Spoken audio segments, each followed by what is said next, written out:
Let's get more now with Samuel Ramani, an Associate Fellow at the RUSI think tank. Samuel, welcome back. Good to have you with us. Now, you're currently in Doha, aren't you, at the Peace Forum there.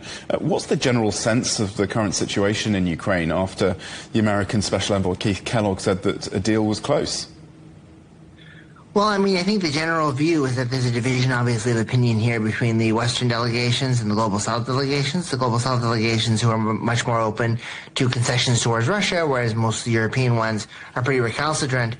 In general, it seems as if the Zaporizhia nuclear power station area could be resolved, but the Donetsk territory one is going to be really hard because Ukraine doesn't want to give up territory that it currently has, including the cities like Sloviansk and Kramatorsk. Now, Zaporizhia was hit yesterday, and there were more strikes on Ukraine overnight. How much is that undermining these talks? Well, Russia's basically using these talks and these attacks on electrical infrastructure to basically try to make Ukraine submit to its will. So basically trying to break Ukrainian resolve, weaponize winter, make it as hard as possible, make Ukraine feel like the war is unwinnable and there's no way forward, so they have to kind of surrender and give up territory. I also think that we should tie whatever Russia is doing in Kharkiv to these strikes too.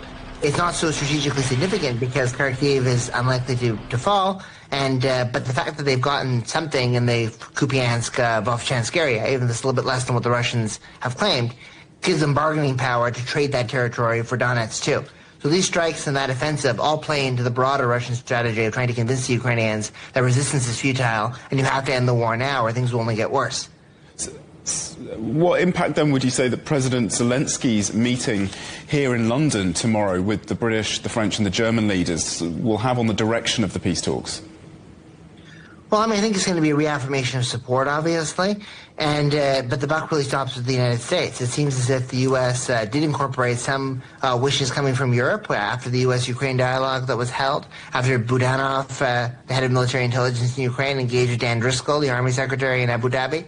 There's a 19-point plan now, but the Russians say that 19-point plan is basically futile. And when Witkoff and Kushner went to visit Putin, it was pretty clear from that meeting that they were wanting to go back to the original 28-point plan, and perhaps even more than that. So the Europeans will offer Ukraine support, but whether the Europeans can actually influence U.S. thinking in their direction, it's unclear right now because Trump wants a deal as soon as possible, and the Russians are resisting any kind of European involvement in this peace process because it will weaken their position. And Samuel, despite the war and the sanctions on Russia, President Putin continues to appear on the world stage.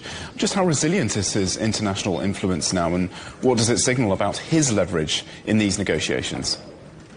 Well, in the decade before the war in Ukraine, and really maybe the 8 years, like after the annexation of Crimea in 2014, Putin was really trying to work to divide the global South from the West through concerted diplomatic outreaches to countries in Africa and Latin America, to the military intervention in Syria, which strengthened their position in the Middle East, and also the expansion of trade and security ties with China and India.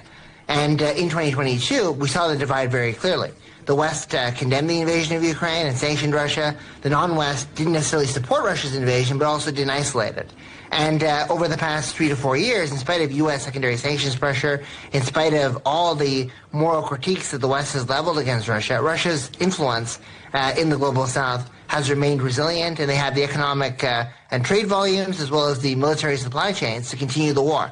So I think that Putin is in a position where he's isolated from the West, but still considered to be a normal part of the international community from the rest of the world, much to the chagrin of most Western leaders.